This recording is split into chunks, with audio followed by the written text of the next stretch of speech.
Metro Manila's last coastal frontier is home to mangroves and migratory birds, but waste and climate change continue to threaten its protected ecosystem. Mobile journalist Francis Rivera reports.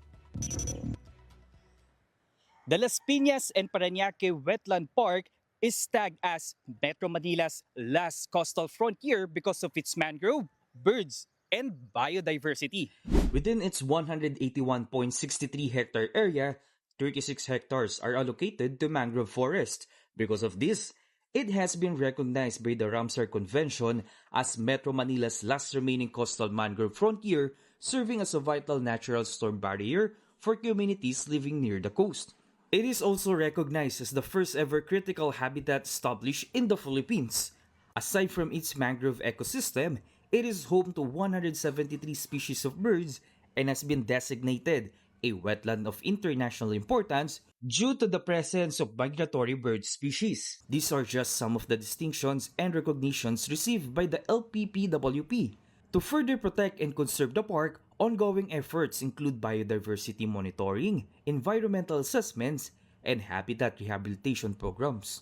I-make sure namin na walang mangrove na dapat tinatanim dun sa mudflats. Bakit? Kasi kapag kumapal yung mangrove forest natin sa mudflats, mawawalan tayo or mawawalan ng feeding ground yung mga ibon naman, no? Yung pagtatanggal ng mga invasive species, yung mga iipil-ipil, yung mga lantana, aroma, kasi kapag hindi natin sila tinanggal, ma-encroach na yung ibang halaman, ibang habitat, baka masira din yung biodiversity.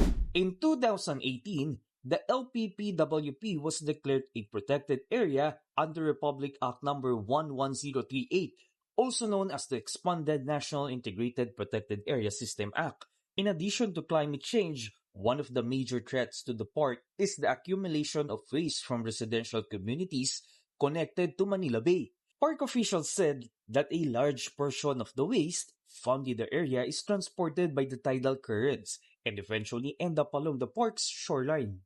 Nandyan yung patuloy na banta ng solid waste, no? Maraming basura from the entire Manila Bay na pumupunta dito sa LPP or inaano dito sa Las Piñas Parañaque Wetland Park, especially during the habagat season. Basically, nagiging catch basin tayo ng basura ng entire Manila Bay. At yung mga volunteers natin laging nandyan para tulungan tayo to protect the LPPWP, to make it clean. Visitors can enjoy a close connection with nature through the park's various attractions, including bird watching station,